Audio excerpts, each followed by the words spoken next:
যখন কেস করলেন একবার ভাবলেন না কারা যোগ্য আর কারা অযোগ্য? সেটা তো গভর্নমেন্টকে ভাবতেও দিলেন না। আপনারা নিজে যোগ্য তো?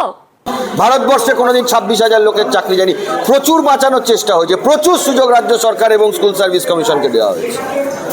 ইচ্ছাকৃতভাবে এই ধরনের ভুলভাল এফিডেভিট, একটা লোক তার প্যানেলের নাম নেই, সে চাকরি পেয়ে গেছে, স্কুল সার্ভিস কমিশন কি করে এফিডেভিট দিয়ে বলছে মিস্টেক? কেন তারা বলছে না ইট ইজ অ্যান ইলিগ্যালিটি?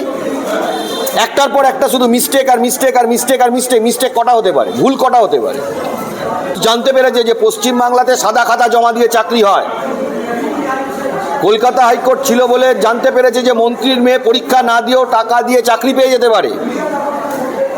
তার লাজ লজ্জা নেই, সুপ্রিম কোর্টে গেছে সেই টাকা ফেরত নেওয়ার জন্য। এই যে যারা যোগ্য চাকরি হারালো, আপনি বললেন যে গোটা দেশে এই নজির নেই, 26,000 চাকরি হারালো, যোগ্যরাও চাকরি হারালো, এটা কি রাজ্যের ভাবমূর্তি কতটা নষ্ট হলো? রাজ্যের কোনো ভাবমূর্তি নষ্ট হয়নি। এখানে রাজ্য সরকার পরিচালিত যে রাজনৈতিক দল আছে তাদের ভাবমূর্তি তো কোনো কালে ছিল না, ভবিষ্যতেও থাকবে না। না তো কি করে যাবে? এসএসসি আর রাজ্য সরকার তারা ইচ্ছাকৃতভাবে এই যোগ্য আর অযোগ্যদের যে পৃথকীকরণ তারা এটা করেনি। যেসব ডকুমেন্টগুলো দিচ্ছিল ভেগ ডকুমেন্ট দিচ্ছিল, একটার পর একটা এফিডেভিট। বাজারে কথা বললে হবে, একটার পর একটা এফিডেভিটে কোনো ক্ল্যারিটি নেই। একবার বলছে যারা প্যানেল এক্সপায়ারির পরে পড়েছে তাদের আমরা অযোগ্য মানছি না, একবার বলছে অ্যাকর্ডিং টু সিবিআই। রাজ্য সরকারের কাছে ডকুমেন্ট আছে, এসএসসির কাছে ডকুমেন্ট আছে, এসএসসি তাদের কাছে সমস্ত ডকুমেন্ট আছে। কতক্ষণ লাগে? 2 ঘন্টার কাজ নয়। 2021 সাল থেকে আর এই 2025 সাল পর্যন্ত একই জিনিস চালিয়ে গেছে।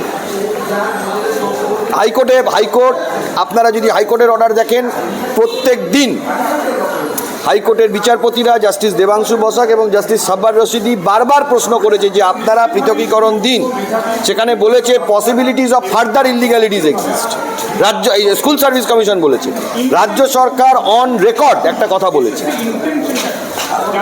Number of illegalities cannot be determined in its exactitude. এই স্টেটমেন্ট, এই স্ট্যান্ড যদি রাজ্য সরকার এবং স্কুল সার্ভিস কমিশন নেয়, এই প্যানেলকে কেউ বাঁচাতে পারত না। এটা ইচ্ছাকৃতভাবে দিয়েছে অযোগ্যদের চাকরিতে রেখে দেওয়ার জন্য, যাতে করে যোগ্যদের চাকরি চলে যায়, এই জন্য এটা দিয়েছে। এটা আমি বলছি। তার মানে যারা যেসব যোগ্যরা চাকরি হারালেন তার পুরো দায় সরকার। আপনি যদি হাইকোর্টের অর্ডার, স্কুল সার্ভিস কমিশনের এফিডেভিট, রাজ্য সরকারের এফিডেভিট দেখেন, পৃথকীকরণটা করবে কে? আমি পৃথকীকরণ করলে হবে? যারা অরিজিনাল রিট পিটিশনার তারা পৃথকীকরণ করলে হবে? পৃথকীকরণটা করবে কে? কোর্ট বসে বসে পৃথকীকরণ করবে?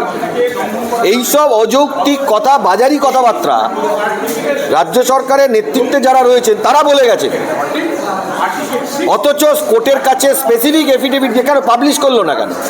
স্কুল সার্ভিস কমিশন তাদের ওয়েবসাইটে এরা যোগ্য এরা অযোগ্য পাবলিশ করলো না কেন? সেটা করতে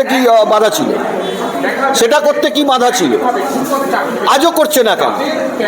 তারা ভেতর থেকে একটা এফিডেভিট করে কোর্টের কাছে জমা দিয়ে দেবে। সেটা সঠিক না বেঠিক সে দায়িত্বটা কে নেবে?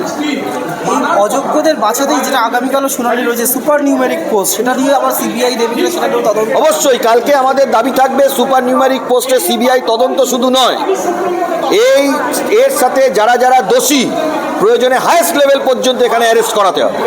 এটা কালকে আমরা সুপ্রিম কোর্টে তুলব।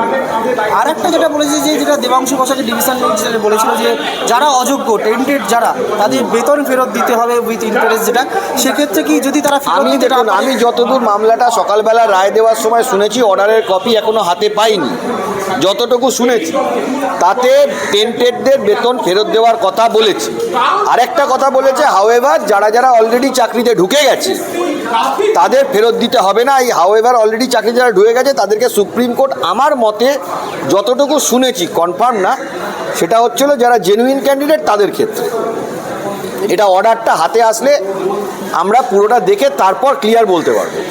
তারা এর থেকে আজকে যে সুপ্রিম কোর্টে যে ডিভিশন কলকাতা হাইকোর্টের ডিভিশন বেঞ্চে রায়টাকে বহাল রাখলো, কারণ এটা থেকে প্রমাণিত হলো তাহলে যে এটা একটা প্রাতিষ্ঠানিক দুর্নীতি বা কালেকটিভ। এটা প্রাতিষ্ঠানিক দুর্নীতি, এটা সরকারের দুর্নীতি এবং রাজ্য সরকার পরিচালনা করছে যে রাজনৈতিক দল তাদের দুর্নীতি।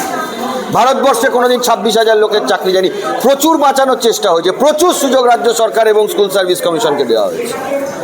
ইচ্ছাকৃতভাবে এই ধরনের ভুলভাল এফিডেভিট, একটা লোক তার প্যানেলের নাম নেই, সে চাকরি পেয়ে গেছে, স্কুল সার্ভিস কমিশন কি করে এফিডেভিট দিয়ে বলছে মিস্টেক? কেন তারা বলছে না ইট ইজ অ্যান ইলিগ্যালিটি? একটার পর একটা শুধু মিস্টেক আর মিস্টেক আর মিস্টেক আর মিস্টেক। মিস্টেক কটা হতে পারে, ভুল কটা হতে পারে? এই যে পর্ষদ, যখন আমরা কলকাতা হাইকোর্টের শুনানিতেও দেখেছি বা সুপ্রিম কোর্টেও দেখেছি যে এক একটা সংখ্যা বলা হয়েছে, কখনো পর্ষদ একটা সংখ্যা বলছে, কমিশন একটা সংখ্যা বলছে অযোগ্যদের, কমিশন বলছে 5,303 জন যাদের র্যাঙ্ক জাম্প করেছে। মানে এই ওএমআর শিট ডিস্ট্রয়েড হয়ে যাওয়ার কারণেই কি এই দিয়ে বা দুর্নীতিটাকে ঢাকা দেওয়ার জন্য? পুরোপুরি দুর্নীতিটাকে ঢাকা দেওয়ার জন্য। এবং সিবিআই এর কাছে আমি ধন্যবাদ জানাবো যে ওএমআরগুলো ডিস্ট্রয় হয়ে গেছিলো, তার কপি তারা রিট্রাইভ করতে পেরেছে।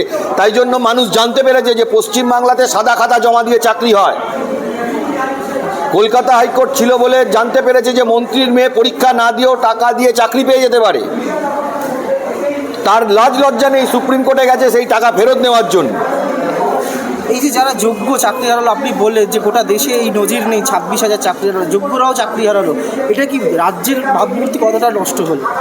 রাজ্যের কোনো ভাবমূর্তি নষ্ট হয়নি। এখানে রাজ্য সরকার পরিচালিত যে রাজনৈতিক দল আছে তাদের ভাবমূর্তি তো কোনো কালে ছিল না, ভবিষ্যতেও থাকবে না। এই যে রায় আজকে, এটাতে কি কোনো রিভিউয়ের জায়গা কি থাকছে? দেখুন, সুপ্রিম কোর্টের রায় এটা যেরকম দেখুন ডকুমেন্ট আছে, যেরকম এফিডেভিটস রয়েছে, যেরকম অর্ডার রয়েছে, হাইকোর্ট থেকে সুপ্রিম কোর্ট পর্যন্ত রিভিউ কেউ করতে পারে। কিন্তু আমার আইনের যা আমি যতটুকু বুঝি, আমার এক্সপিরিয়েন্সে প্রায় 16 বছর প্র্যাকটিস করে হাইকোর্টে, তাতে করে এটা রিভিউ হওয়ার মতন কেস নয়। দুর্নীতি হয়েছে এটা প্রমাণিত কলকাতা হাইকোর্টে এবং সুপ্রিম কোর্টে।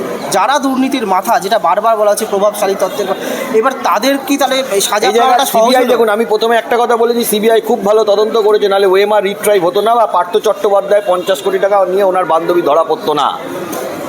কিন্তু দুর্নীতির মাথা অবধি সিবিআই কিন্তু এখনো পৌঁছতে পারেনি। আসল মাথাগুলোকে এখন ধরার টাইম এসেছে। এই রায়ের পর কিছুটা আরো একটু সহজ হয়ে গেল। আমরা লড়াই তো করবো, দেখা যাক কি দাঁড়ায়। আমরা তো ছেড়ে দেবো না। এটা চলতে পারে না, একটা লোক টাকা দিয়ে চাকরি পেয়ে যাবে। হাজার হাজার বেকার যুবক যুবতী রয়েছে, লাখ লাখ বেকার যুবক যুবতী রয়েছে। আমি তো এটাও বলছি, যারা রাজ্য সরকারের যে দল পরিচালনা করছে, যারা তৃণমূল কংগ্রেস, তাদের ছেলেমেয়েরা চাকরি পায়নি, টাকা দিয়ে চাকরি বিক্রি করেছে।